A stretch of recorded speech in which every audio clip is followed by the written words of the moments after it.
It's Laura Eubanks of Design for Serenity with your succulent tip of the day, and it's time to reinvent the courtyard flanking pots yet again. I have struggled to try to maintain the size and shape of these Euphorbia tiricale unsuccessfully. I've tried rotating the pots, I've tried moving one and putting it over on the other side, and yada, yada, yada. Bottom line is, it finally occurred to me that let's just go a different direction. You know, what works so well in this pot too is the introduction of the larger specimen, right? Look at that. This is an Echeveria Sahara, and this is a big, beautiful Fred Ives. And, you know, just the difference by having those plants over this pot, which just looks sparse and pathetic. So I went into my garden. And that's another thing. I didn't go buy any plants to do this. I'm just working with stuff that I have on hand. And I dug this out. This was up by the waterfall, and it's also a Sahara, but this gives you a sense of what happens with a microclimate. You know, it has grown differently, and it's not nearly as pretty as this one, but it's as best I could do because I do want to put a big specimen in this pot as well.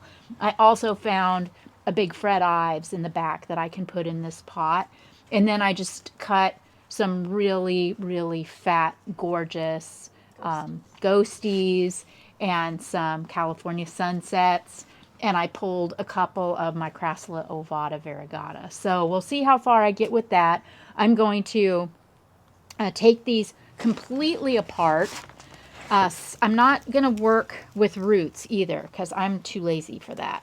So I'm just going to pull stuff out, cut off the roots, and work.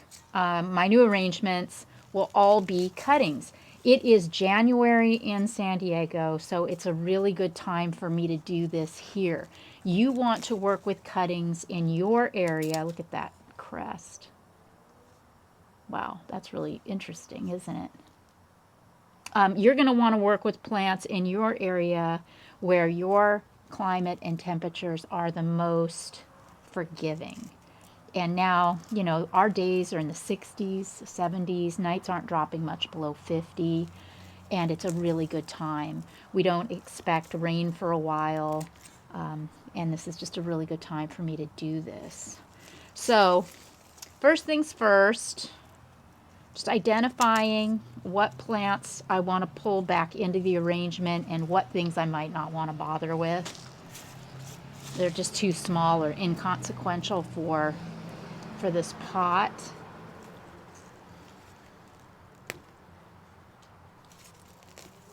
I'm mainly super stoked to get this sticks on fire out of here once and for all. Remember when working with Euphorbia tiricale to wear gloves and to be careful not to get that white sticky latex sap on your skin or in your orifices, because if you do, you will regret it, as it is causes a burning sensation for most people, and you don't want to play Russian roulette.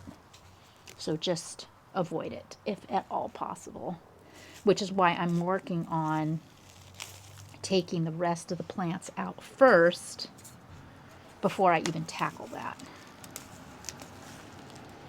Yeah, these aeoniums, I don't generally work with aeoniums in my potted arrangements because they get so crappy looking in the summer, but it's not summer, so what the heck, I can always trade them out in the summer for something else.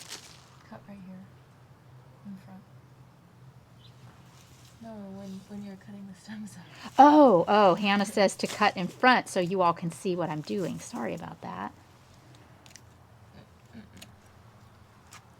You don't have to reach towards them. Oh, just like right here? Yeah. Okay. All right. I don't know, it's maybe, how bizarre. I wonder if this little Sahara started out, I wonder if these started out the same at some point and this one just didn't thrive. That is a very, very good question. I have no reasonable explanation. Have someone go back to all the old... I know, because somebody go back to look up all the old videos. I think we've reworked these pots at least 3 times, right? Minimum. Okay. This is really fun too. And like I said, you don't have to go out and buy a bunch of new plants. Just look for stuff that you've got around your place. I'm sure you've got some cuttings and things that you can work into a new arrangement. I have been wanting to do this for so long. I am so happy that I finally have the time. What's coming up? We have going to be doing some gutters for a client on Thursday. So tomorrow I'm going to go get all the materials that I need for them. Nice. Back here. Go for it. Huh? Go for it. Looks good. The better variety it is. Ooh, look at that. That's a beaut. All right. Whoops. Still got a couple of crassula in here.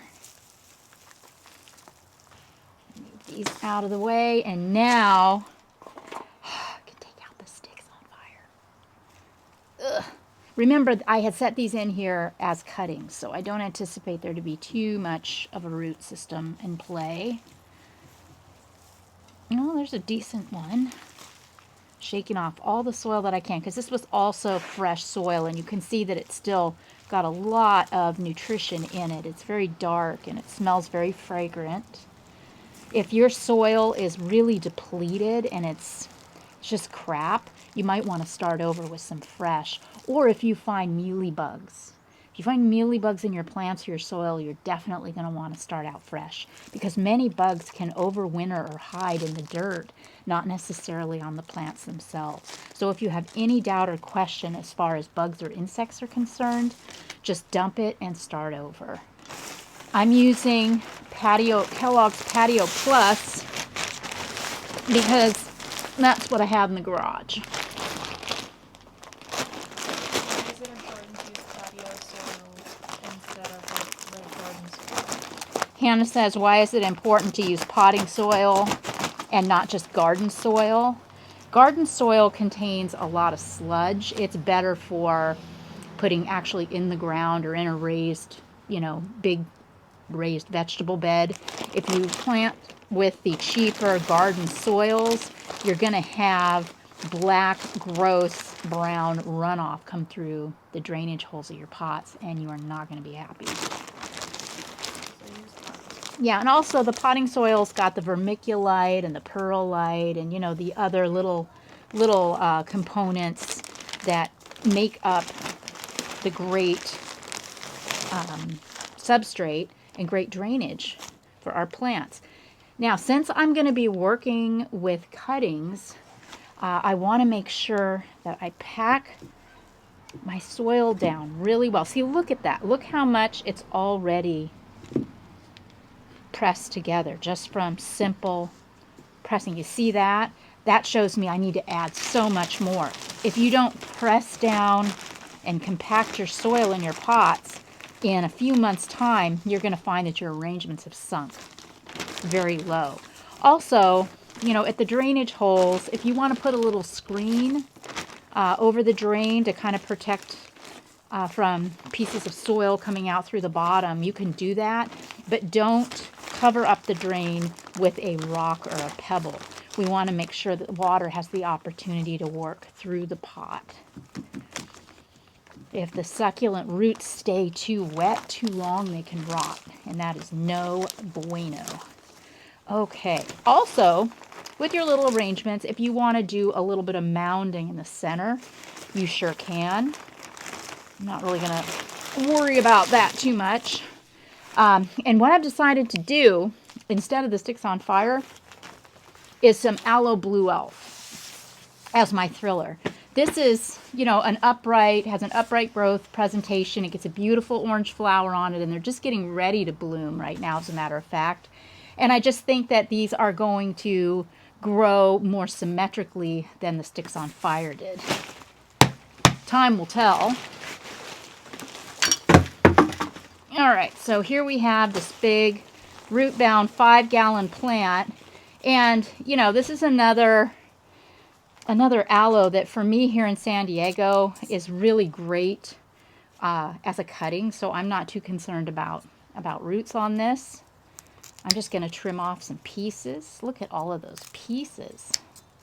There must be at least 25 or 30 plants on this 5-gallon specimen.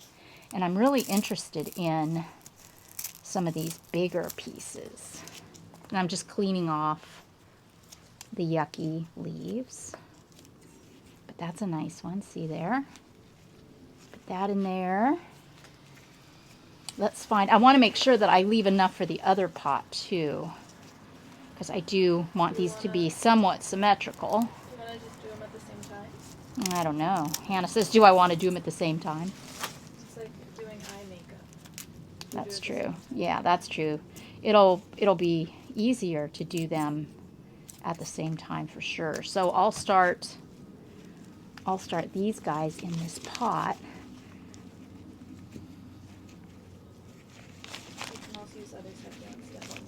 Yeah, other succulents can help hold these up, but I think I'm probably going to want to do a third one. But right now, I think I will go ahead and disassemble this pot in the same manner I did this one.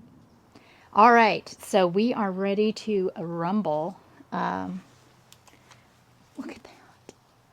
Such a perfect one-off. I'm just going to stick that there in the middle of the pot. I feel, because these go on my courtyard flanks, and they're relatively shallow pots, I really feel like I need height. I want the thriller. I didn't want to do just a bunch of low profile stuff. And these blue elf will probably get to be about this tall, and that will be perfect. So once I've got my thrillers in place, then I'm going to stage the rest of my plant material, starting with the biggest things and working my way down. This little Sahara is so happy. It's already started throwing off babies. So I'm going to put that back right where I found it. But as a cutting, it's going to turn a beautiful color of mauve for me. And it'll really slow down the growth while it reestablishes a root system. So I don't need to worry about it overtaking the pot. And it won't harm the babies. Yeah, and cutting off the roots won't hurt the babies at all. And then this, I don't know, we're going to have to watch together and see what happens here. I don't know about this, since I kind of want this whole kind of twinsy vibe going. Maybe you should put the prettier one.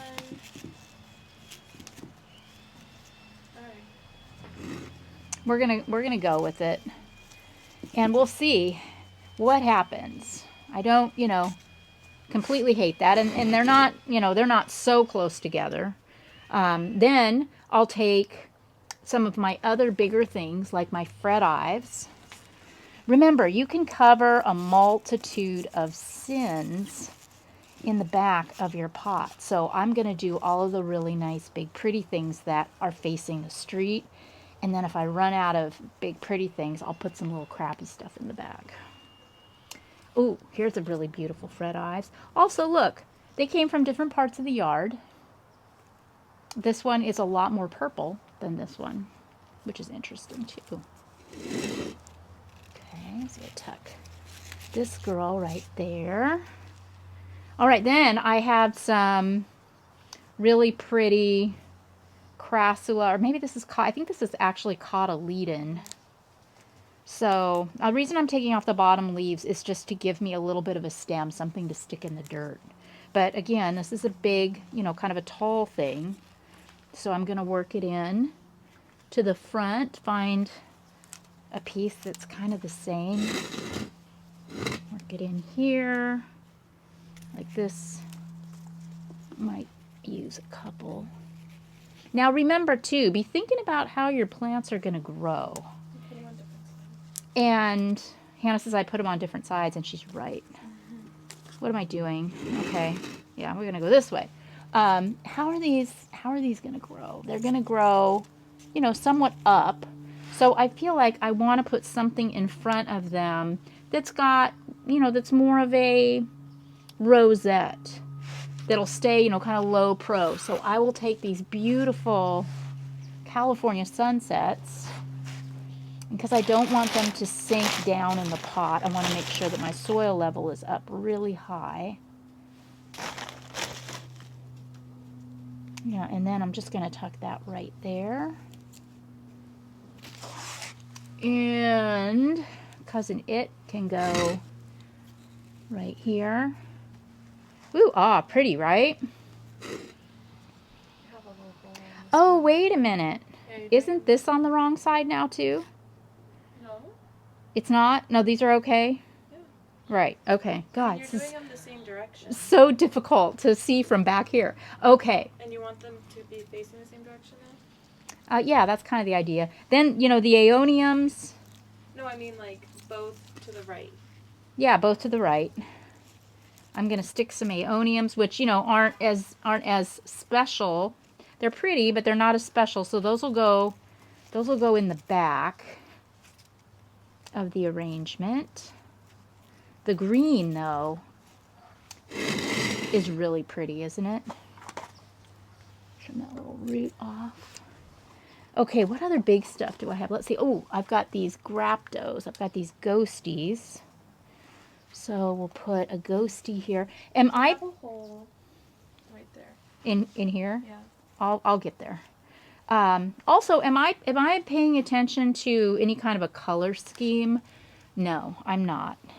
And if you really want to be more scientific about color and compatible colors, feel free to research that and, you know, and think about that. But I just go instinctively with what I like. And I don't know, I love all the colors of the succulents. I'm not really one to give too much, pay too much attention to putting orange next to blue or yellow next to green.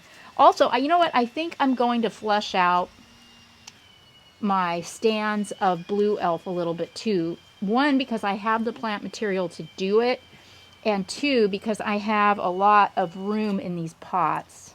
I've got more room than plants. Hannah brought up a good point too. You know, if you don't have enough plants to fill a pot, you can always use decorative rocks or gravels or glass, or, you know, just little accoutrements. You can use cute little knickknacks, you know, whatever speaks to you. Okay, now I'm sort of losing my perspective as far as being matchy-matchy, but that's okay. I don't care. You flipped them around. I don't even care at this point. I'm just excited. I see the end is near. They're close enough. They're close enough, yeah. Ooh, yeah. Love these. And these cuttings are going to color up so fast. It'll be fun to watch together how these develop over the weeks. We'll be sure and check them out on Walkabout Wednesdays so you can see how they're doing through the seasons. This courtyard gets pretty hot in the summer. So, you know, that's another reason to do this now before it gets hot. So these have a chance to root and acclimate. I really like the idea of the rosettes too at the edge because of the way they grow and how they'll have the potential to spill over the plants. It's going to be really, really pretty. I think these are Setivaria Blue Pearl. And they're another one that grows in something of a stand. Then this crested, whatever it is, I almost feel like this deserves a pot of its own. It's just the prettiest thing. But I don't have a pot to put it in right now, so I'll just put it in here, and maybe one day when I run across a really beautiful little pot, I'll change it out, because you can do that. Just because it's here today doesn't mean it has to be here tomorrow. Yeah, so you can see how I'm just putting, you know, the smaller rosettes in the front, and I put, you know, some of the bigger, tougher things more in the back of my arrangement. Yeah, we'll get it turned around for you so you can see what I'm doing here. Now, as far as watering, because these are cuttings, and the soil's also kind of damp too. It's not dry. It's not really wet, but it's not real dry either. I'm not going to worry about watering these because remember, the plants need roots to take in the water, to uptake the water. So since they don't have any roots, that water's really not going to go anywhere. So I'm just going to leave them be for a few weeks. They will rely on the water that they have stored in their leaves and stems to sustain them while they develop new root systems. And that'll be a really fun thing for you to see over the weeks too on Walkabout Wednesday. A good example of that is my cornucopia that I did on the Nick Federoff show. What was that, like 4 months ago? We'll look at it this coming Wednesday and you'll see just how beautiful those plants are that are cuttings that rooted into moss. And they're in a cornucopia along the side in Bentley's toilet area. And they look so good. I was noticing today when I was cleaning up his poop how good those look. And you know what, you guys? You can keep going, you know? You just keep putting plants in as long as you want. I don't think you can ever have too many succulents in a pot. Hannah, do you see any gaps? Yeah, turn it towards you. That one. This one? Yep. Okay. Let's see here. Oh, yeah. Wow. Yeah. Oh, those look so good. I really love the big echeverias. But we've got some gaps to fill kind of underneath those leaves because you know me, I don't want to see any dirt. But I think maybe some more blue elf is in order. And there you have it. I am so happy with this. Honestly, you don't understand. You know, think about areas of your garden that you see all the time. Whether it's, you know, what do? Where are your thoroughfares? Is it taking out the garbage? Is it coming in from, you know, like I don't park in the garage. Don't even get me started on that, but I don't. So I walk this way into my home every day. I see these multiple times a day. So start there. Start with areas in your garden that you see the most. And just make little changes. It is life-changing. It's so inspiring. I was kind of tired when we started this video, and now I am absolutely energized, and I feel like I want to go just tear in some more. So get out in your garden, make some magic, work with things that you have. Don't be afraid to make mistakes. We don't learn anything when we're getting it right. This has been Laura Eubanks of Design for Serenity with your succulent tip of the day. Bye, guys.